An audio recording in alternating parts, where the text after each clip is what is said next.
Assalamualaikum, kami dari Poltekkes Kemenkes Jakarta 3 akan menginformasikan video yang berjudul Chatting Madaku, cegah stunting dengan makanan pendamping ASI berkualitas.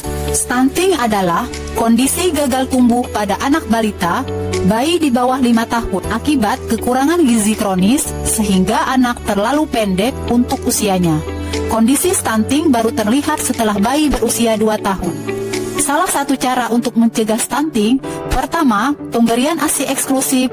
Kedua, pemberian makanan pendamping ASI berkualitas.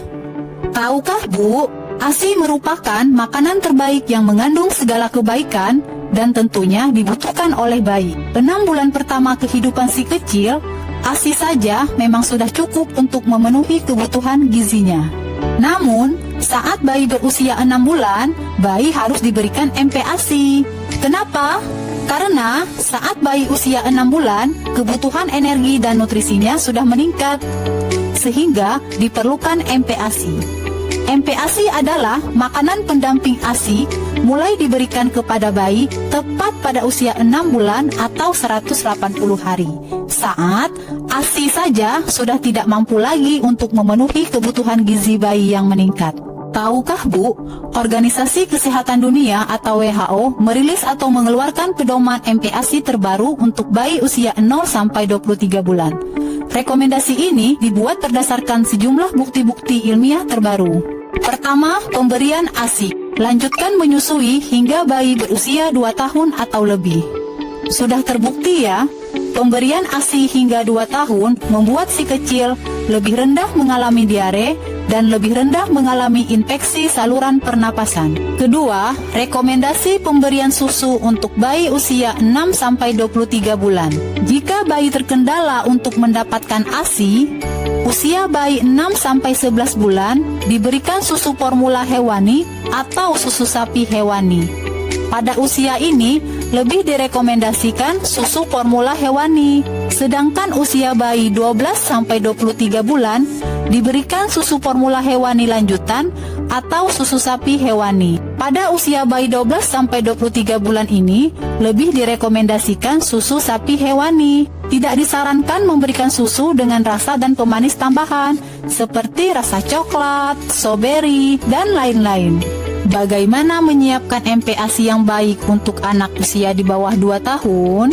Yang pertama, utamakan lauk hewani. Kenapa lauk hewani harus lebih diutamakan dan wajib diberikan setiap hari? Karena lauk hewani menjadi unsur utama untuk pertumbuhan bayi. Kandungan gizinya lebih tinggi dan lebih mudah dicerna oleh tubuh, sehingga bisa mencegah stunting dan kekurangan gizi.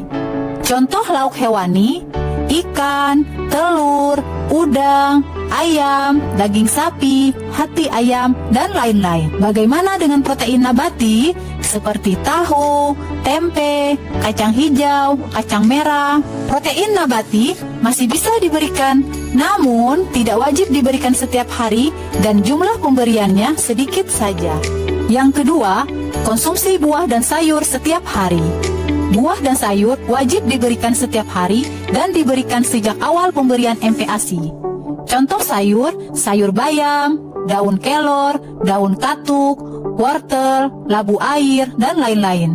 Contoh buah, bisa dari buah pisang, buah pepaya, buah alpukat, buah naga, buah semangka, dan lain-lain. Yang ketiga, mengurangi bahan makanan yang mengandung karbohidrat. Contohnya, nasi, kentang, jagung, ubi, roti, mie, dan lain-lain. Kenapa karbohidrat harus dikurangi? Karena lambung bayi kan kecil, sementara karbohidrat ini membuat bayi cepat kenyang. Kandungan gizi karbohidrat ini rendah.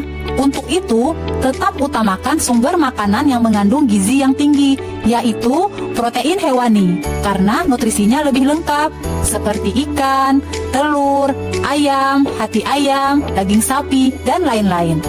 Namun, bukan berarti sumber karbohidrat tidak diberikan ya. Sumber karbohidrat tetap diberikan, hanya porsi atau jumlahnya saja yang sedikit atau dikurangi. Makanan yang harus dihindari saat MPASI: Jangan biasakan anak jajan ya, seperti permen, ciki-cikian, sosis, minuman-minuman manis, gorengan, dan makanan tinggi tepung. Kenapa? Karena makanan jajanan tinggi gula dan tinggi garam, sehingga anak cenderung merasa lebih kenyang dan tidak mau makan. Pemberian makan untuk bayi usia 6-23 bulan dengan responsif feeding.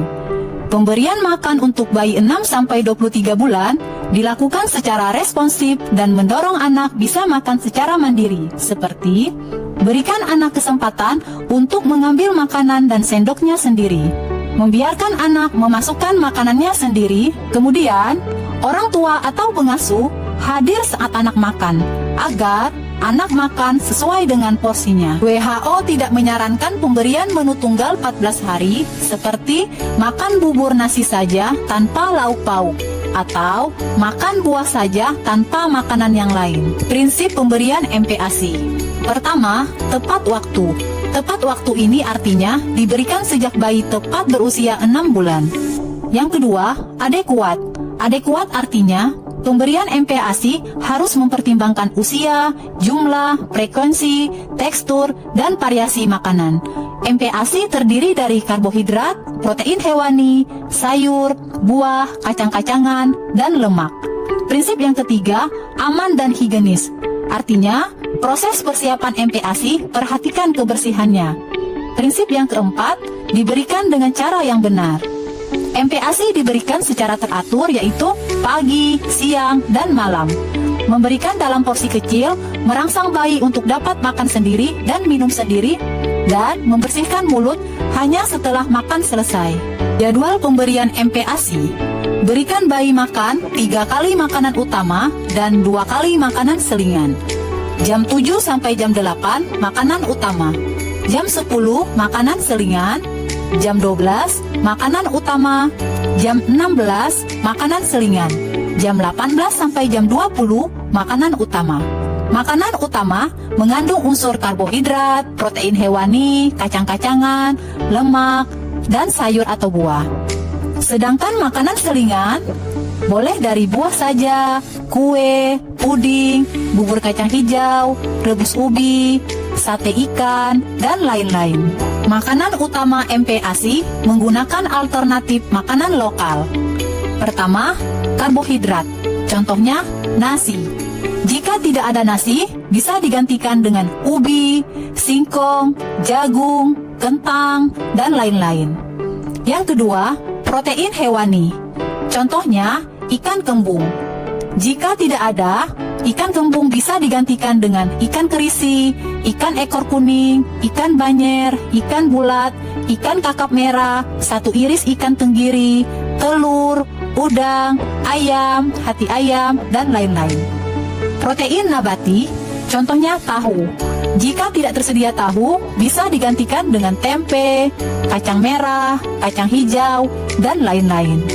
Yang keempat, sayur. Contohnya sayur bayam. Jika tidak ada sayur bayam, bisa digantikan dengan sayur katuk, daun kelor, wortel, labu air, dan lain-lain. Yang kelima, tambahkan lemak.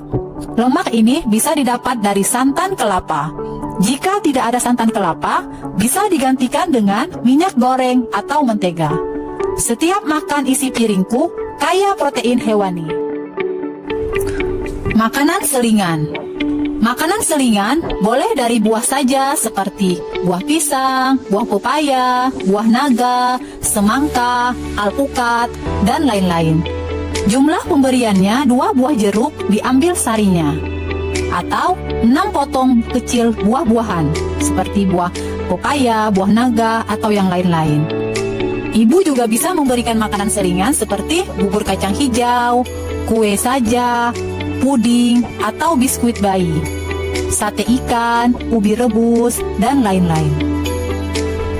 Contoh menu MPASI dalam 1 kali porsi makan. Usia bayi 6-8 bulan, kebutuhan ASI 70% dan MPASI-nya 30%. Contoh menu makanan utama, nasi putih 2 sendok makan, ikan kembung setengah potong, tahu setengah potong, sayur bayam 5 lembar, santan kelapa 2 sendok makan, garam sedikit saja atau seujung sendok teh. Makanan selingan, bubur kacang hijau setengah mangkok kecil.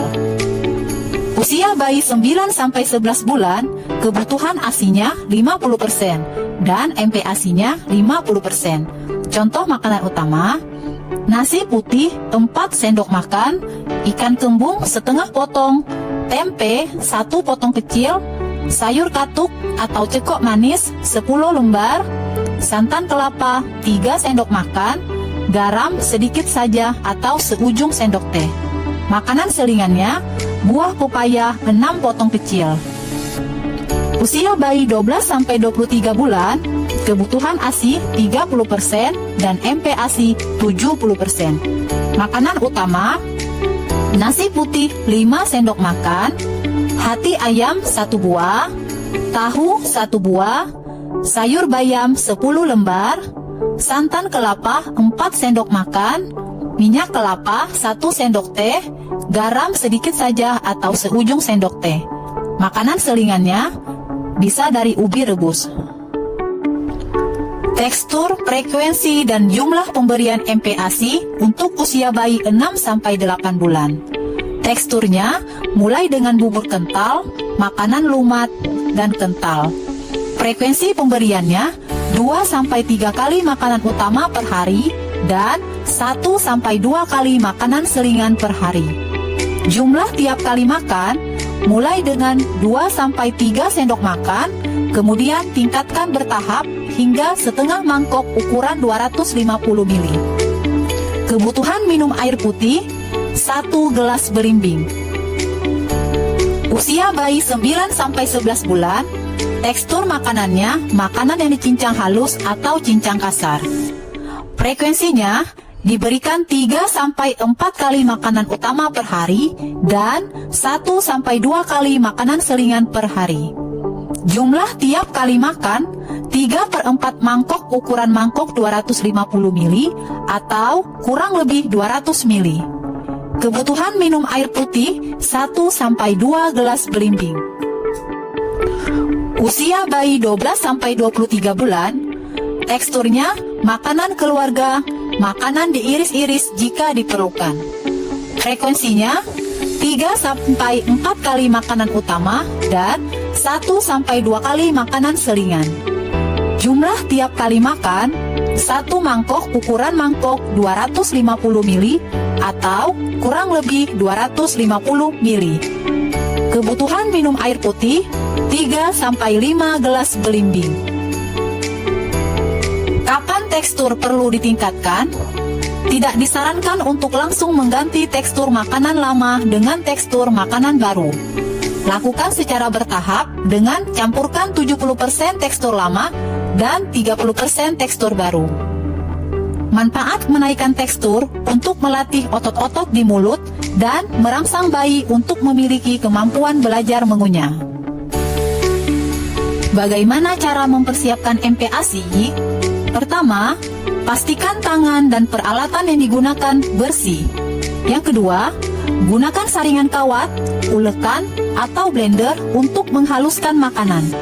Yang ketiga, semua peralatan yang digunakan khusus untuk membuat makanan bayi. Yang keempat, memisahkan makanan yang matang dan makanan yang mentah. Yang kelima, siapkan bahan makanan berdasarkan prinsip isi piringku.